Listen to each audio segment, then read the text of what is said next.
Hello friends, நம்ம இன்னைக்கு இந்த வீடியோவில் என்ன பார்க்க போகிறோம் அப்படின்னா, சக்ஸஸ். அதாவது வெற்றி பெற்ற ஒரு மனிதன் எப்படி யோசிச்சான், அதாவது ஹவு சக்ஸஸ்ஃபுல் பீப்புள் திங்க். என்னோட பார்வையில் சக்ஸஸ் அப்படின்றது நம்மளோட யோசனையில் தான் இருக்குது. நம்ம எப்படி யோசிக்கிறோம் அதோட விளைவு தான் சக்ஸஸ். ஒரு சரியான யோசனை நம்மளை ஒரு ஜெயிக்க வைக்கும், ஒரு தப்பான யோசனை நம்மளை தோக்க வைக்கும். அதுதான் நம்ம இன்றைக்கி இந்த வீடியோவில் பார்க்க போகிறோம். நான் உங்கள் சுந்தர் சார், நீங்கள் பார்த்துட்ருக்கீங்க டாக்டர் ஆர்எஸ். வாங்க வீடியோக்குள்ளே போகலாம்.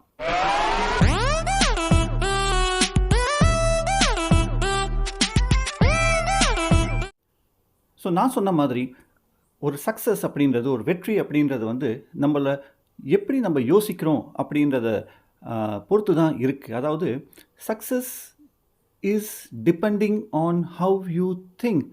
நீ எப்படி யோசிக்கிற, உன்னோட யோசனை எப்படி இருக்குது, அதை பொறுத்து தான் நம்மளோட சக்ஸஸ் அப்படின்றது இருக்குது. அதாவது நிறைய கேசஸில் நம்ம பார்த்துருக்கோம். For example, failure and success or success and failure is a part of life. அது எல்லாரோட வாழ்க்கையிலையும் போக தான் செய்யும். எல்லோரும் முதல் தடவையிலேயே சக்ஸஸ் ஆக மாட்டாங்க. நிறைய பேருக்கு நிறைய ஃபெயிலியர்ஸும் வந்திருக்கும். ஸோ சில பேர் என்ன பண்ணுவாங்க, அந்த சக்ஸஸை ஜெயிப்பாங்க, முன்னேறி போயிட்டே இருப்பாங்க. சில பேர் ஃபெயிலியர் ஆவாங்க, பல பேர் ஃபெயிலியர் ஆவாங்க. இன்றைக்கி நம்ம பார்த்தோம்னா பெரிய பெரிய ஒரு தொழிலதிபர்லேருந்து பெரிய பெரிய ஒரு அரசியல்வாதியிலேருந்து எல்லாருமே தோல்வி அடைஞ்சு தான் இன்றைக்கி ஒரு உயர்நிலைக்கு வந்திருப்பாங்க. அவங்களாம் ஜெயிச்சு வந்திருப்பாங்க. ஸோ சில பேர் தோக்குறவங்க டிப்ரெஷனில் போயிடுறாங்க. டிப்ரெஷன் அப்படின்றது என்ன அப்படின்னா, நம்மளால் முடியாது, நம்ம எதுக்குமே லாய்க்கில்லை அப்படின்னு நினச்சி நம்ம ஒரு தடவை முயற்சி பண்ணுறாங்க, 2 தடவை முயற்சி பண்ணுறாங்க. 2வது தடவையும் அவங்க தோல்வி அடையும் போது அதை விட்டுடுறாங்க. அதை எந்த ஒரு முயற்சியும் எடுக்காமல் விட்டுறாங்க. ஸோ அந்த இடத்துல அவங்களோட யோசனை தப்பாக போயிடுது. அதாவது இது அவங்களுக்கு ஒத்து வராது, இது அவங்களுக்கு சரியாக வராது அப்படின்ட்டு. ஒரு சின்ன எக்ஸாம்பிள் சொல்லணும் அப்படின்னா, 2 பசங்க ஒரே ஊரில் பிறந்து வளர்ந்தவங்க, ஒரே மாதிரி பள்ளிக்கூடத்தில் படித்தவங்க, ஒரே மாதிரியான ஆசிரியர்கிட்ட படித்தவங்க, ஒரே மாதிரியான சமுதாயத்தில் வளர்ந்தவங்க, ஒரே கல்லூரியில் படிக்கிறாங்க, ஒரே மாதிரியான டிகிரி வாங்குகிறாங்க. 2 பேரும் வேலைக்கு ட்ரை பண்ணுறாங்க, முயற்சி எடுக்கிறாங்க. 2 வருஷம் ஆச்சு, 3 வருஷம் ஆச்சு, ஒரு நல்ல வேலை கிடைக்கல. ஸோ ஒருத்தன் ஃபெயிலியரை, அதாவது வேலை கிடைக்கிறன்றது இந்த ஃபெயிலியரை ரொம்ப அப்படியே மனசில் ஆழமாக எடுத்துக்கிறான். அவன் ஒரு டிப்ரெஷனில் போயிடுறான். அதாவது எனக்கு வேலை கிடைக்காது அப்படின்ட்டு. அப்போ அவன் என்ன பண்ணுவான் அப்படின்னா, என்ன வேலை கிடைக்குதோ அதை பண்ணலாம் அப்படின்ட்டு அவன் போயிடுவான். அது அவனுக்கு ஒரு பெரிய அளவில் ஒரு வெற்றி அவன் வாழ்க்கையில் கொடுக்க போகிறது கிடையாது. ஆனால் அதே சமயம் இன்னொருத்தன் இருக்கான். அவன் என்ன பண்ணுறான் அப்படின்னா, இந்த ஒரு தோல்வியை, இந்த ஃபெயிலியரை எப்படி எடுத்துக்கிறான்னா பாசிட்டிவாக எடுத்துக்கிறான். எப்படி பாசிட்டிவாக எடுத்துக்கிறான் அப்படின்னா, அப்போது நம்மளுக்கு வேலைன்றது இல்லை, அப்போ நம்ம வேறு ஏதாவது செய்யணும் அப்படின்ட்டு. அதுதான் அவனோட சரியான யோசனை. சரி, நம்ம ஒரு இடத்துல போய் வேலை செய்கிறத விட நம்ம ஒரு பிஸ்னஸ் செய்யலாம், நம்ம ஒரு தொழில் ஆரம்பிக்கலாம் அப்படின்ட்டு வேறு மாதிரியான ஒரு சக்ஸஸ்ஃபுல் யோசனையை யோசிக்கிறான். அதில் அவன் ஜெயிச்சு வரான். ஸோ இதுதான் இந்த வீடியோவில் நம்ம டிஸ்கஸ் பண்ணலாம் அப்படின்ட்டு இருக்கோம். அதாவது ஒரு சக்ஸஸ்ஃபுல் மனிதனுக்கு அவனோட யோசனை தான் காரணம். ஒரு ஃபெயிலியர், ஒரு தோல்வி அடைஞ்ச மனிதனுக்கும் அவனோட யோசனை தான் காரணம். So how successful people think, அதுதான் நம்மளோட டாபிக் இன்றைக்கி. ஸோ ரொம்ப பெரிய வீடியோலாம் கிடையாது, நான் சின்னதாக உங்களுக்கு சொல்லி முடிச்சிடுறேன். சக்ஸஸ்ஃபுல் பர்சன் ஒரு பிரச்சனையை வித்தியாசமாக பார்ப்பாங்க, மற்றவங்க பார்க்குற மாதிரி பார்க்க மாட்டாங்க. அவங்களோட பெர்ஸ்பெக்டிவே டிஃப்ரெண்ட்டாக இருக்கும். அதாவது எல்லோரும் ஒரு பிரச்சனையாக பார்ப்பாங்க. ஒரு சக்ஸஸ்ஃபுல் மனிதர் ஒரு பிரச்சனையை வாய்ப்பாக பார்ப்பாங்க. ஸோ இது அவங்களோட திங்கிங்கில் தான் இருக்குது. ஒரு பிரச்சனைன்னு ஒன்று வந்துச்சுன்னா அது ஒரு வாய்ப்பையும் கூட்டிகிட்டு தான் வரும், கூட தான் ஒரு வாய்ப்பும் ஒட்டிக்கிட்டு தான் வரும்ன்றதை நம்ம முதல்ல நம்பணும். பிரச்சனை கிடையாது. பிரச்சனை வந்துச்சுன்னா அதுக்கு ஒரு தீர்வுன்றது ஒன்று இருக்க தான் செய்யும். இதை நம்ம தான் முதல்ல புரிஞ்சுக்கணும். பிரச்சனை வந்துடுச்சு, நம்மளுக்கு நம்ம என்ன பண்ண முடியும், நம்மளால் ஒன்றும் பண்ண முடியாது, அவ்வளோதானா அப்படின்னு நம்ம யோசிக்க வேண்டியதில்லை. ஒரு பிரச்சனைன்னு ஒன்று வந்துச்சுன்னா அது சுற்றி ஒரு வாய்ப்பும் இருக்குது. அது என்னன்றதை நம்ம தேடுறதான் நம்மளை சக்ஸஸ் நம்மளுக்கு கொடுக்கும். ஸோ நம்ம ரொம்ப வெற்றிகரமாக அந்த பிரச்சனையோடு சேர்ந்து வந்த வாய்ப்பையும் நம்ம தேடி எடுத்துட்டோம் அப்படின்னா நம்மளும் சக்ஸஸ்ஃபுல் ஆகும். ஸோ இதுதான் ஒரு சக்ஸஸ்ஃபுல் மனிதனோட திங்கிங்கில் இருக்குது. ஸோ அவன் என்ன பண்ணுறான், ஒரு பிரச்சனையை ஒரு டிஃப்ரெண்ட் பெர்ஸ்பெக்டிவில் பார்க்குறான். ரைட், இது ஒரு சேலஞ்ச் நம்மளுக்கு வந்திருக்கு. அப்போது சேலஞ்சுக்கு ஒரு சொல்யூஷனும் இருக்குது. ஒரு ப்ராப்ளம்னு இருந்தால் சொல்யூஷன் இருக்கும். ஸோ சொல்யூஷன் என்ன அப்படின்றத கண்டுபிடிக்கிறான். டிப்ரெஷனில் போகலை அவன் அடாப்ட் ஆகிறதுக்கு ரெடியாக இருக்கான். எந்த ஒரு சூழ்நிலைக்கும் அவனை மாற்றிக்கிறதுக்கு ரெடியாக இருக்கான். நான் இப்படி தான் இருப்பேன், என்னோடய திங்கிங்கை நான் மாற்றிக்க மாட்டேன், எனக்கு ஒரு பேட்டர்ன் ஆஃப் திங்கிங் இருக்குது, நான் இதை தாண்டி நான் வரமாட்டேன் அப்படின்றது யோசிக்கிறதே கிடையாது. அந்த பேட்டர்ன் ஆஃப் திங்கிங் ரொம்ப ஃப்ளெக்சிபிளாக இருக்குது. இன்றைக்கி இப்படி யோசிக்கிறேன்னா நாளைக்கு இப்படி யோசிக்கலாம்.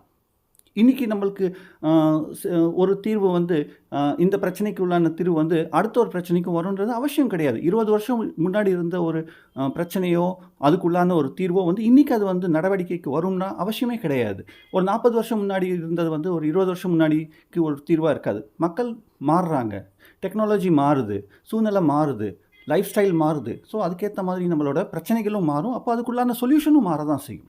ஸோ ஏற்கனவே பழைய சொல்யூஷனை நம்ம இன்னைக்கு வச்சுக்கிட்டு, அது நம்ம வந்து இன்னைக்கு நம்மளால சூழ்நிலைய மாத்த முடியல அப்படின்னு நம்ம நெனச்சோம்னா, அது நம்ம தப்பு.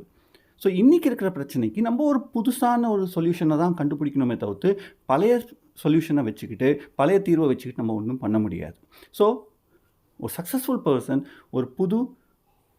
ஒரு தீர்வை கண்டுபிடிக்கணும். ஒரு சொல்யூஷனை கண்டுபிடிக்கணும். சிம்பிளா சொல்லணும் அப்படின்னா, சக்சஸ் அப்படின்றது ஒரு கிரியேட்டிவ் திங்கிங் இருக்கணும். அதாவது சக்சஸ்ஃபுல் பெர்சனுக்கு ஒரு கிரியேட்டிவ் திங்கிங் இருக்கணும். கிரியேட்டிவ் திங்கிங்னா என்ன அப்படின்னா, நெறைய பேர் இந்த இடத்துல தப்பு பண்றாங்க. கிரியேட்டிவிட்டிய கிரியேட்டிவ் திங்கிங்னு நெனச்சுக்கிறாங்க. கிடையாது. கிரியேட்டிவிட்டி அப்படின்றது ஒரு தனியான ஒரு விஷயம். கிரியேட்டிவ் திங்கிங் அப்படின்றது ஒரு தனியான ஒரு விஷயம். ஒரு எக்ஸாம்பிளுக்கு நான் சொல்லணும் அப்படின்னா, கிரியேட்டிவிட்டி அப்படின்றது நம்ம தனிப்பட்ட முறையில நம்பளுக்கு இருக்கிற ஒரு இன்ட்ரெஸ்ட், நம்ப வந்து புதுசா கண்டுபிடிச்சது, அது நம்பளுக்கு ஒத்து வரும். நம்பளுக்கு வந்து அது ஒரு சந்தோஷத்த குடுக்குமே தவிர்த்து, அது எல்லாருக்கும் பொருந்தும் அப்படின்றத நம்ம சொல்ல முடியாது. எல்லாருக்கும் அது பிடிக்கும்ன்றது சொல்ல முடியாது. ஒரு எக்ஸாம்பிள் சொல்லணும் அப்படின்னா, ஒரு ஹோட்டல்ல ஒரு செஃப் ஒரு புதுசா ஒரு டிஷ் கண்டுபிடிக்கிறாரு. இது மாதிரி ஒரு இன்கிரீடியன்ட்ஸை வச்சு, ஒரு உணவுப் பொருட்களை வச்சு, இது மாதிரி ஒரு உணவை வந்து யாருமே தயாரிச்சது கிடையாது. அவர் யோசிச்சு வந்து ரொம்ப கிரியேட்டிவா வந்து புதுசா ஒண்ணு தயாரிக்கிறாரு. புதுசா ஒரு உணவ கண்டுபிடிக்கிறாரு.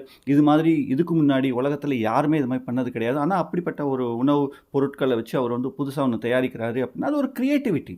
ஆனா, அவர் தயாரிச்ச அந்த உணவு வந்து அவருக்கு பிடிச்சிருக்கலாம். எல்லாருக்கும் பிடிச்சிருக்குன்ற அவசியம் கிடையாது. ஸோ கிரியேட்டிவிட்டின்றது வேற.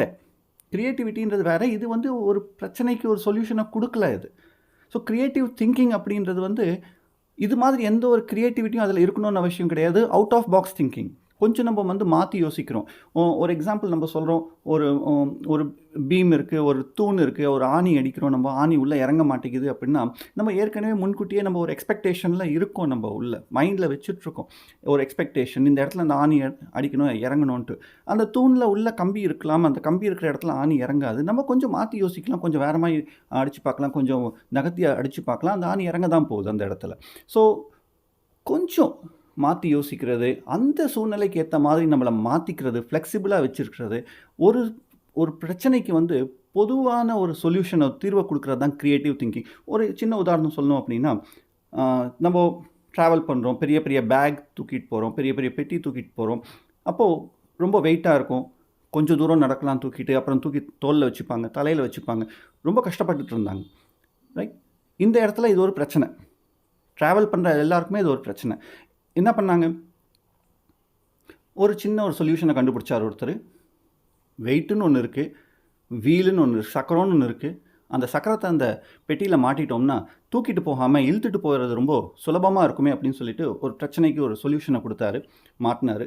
பல பேருக்கு பல பேருக்கு அந்த சொல்யூஷன் ஒத்து வந்துச்சு. கண்டுபிடிச்சவரு கோடீஸ்வரன் ஆயிட்டாரு. ஏன்? ஏன்? அவரோட ப்ராடக்ட் பயங்கரமா சேல்ஸ் ஆச்சு. பயங்கரமா சேல்ஸ் ஆச்சு. ஏன்னா எல்லாருக்குமே அது வேணும்.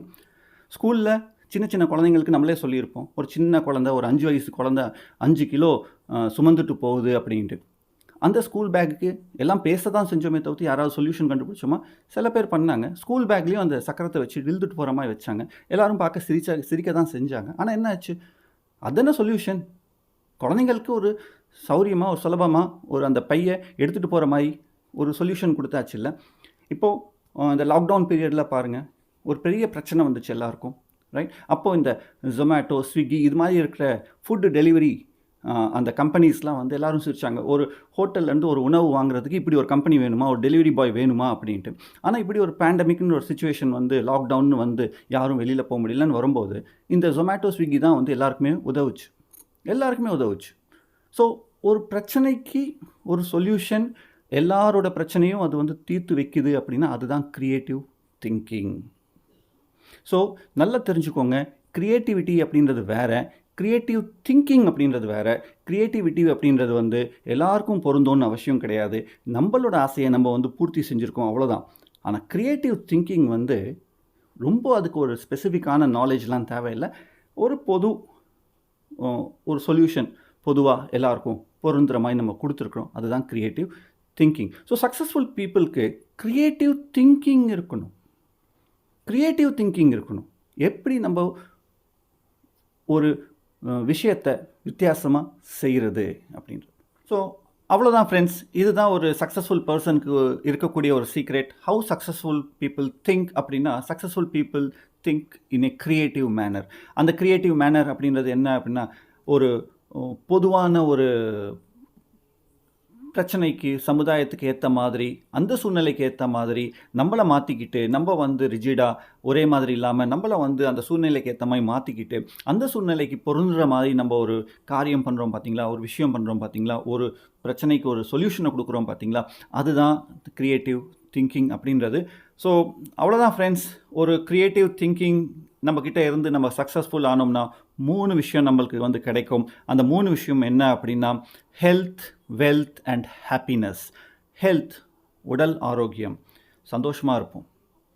ரைட்? உடல் ஆரோக்கியம் ஆரோக்கியமாக இருக்கும். உடல் நம்மளது ஆரோக்கியமாக இருக்கும். வெல்த், நிறைய பணம் சம்பாதிப்போம். ரொம்ப முக்கியம்.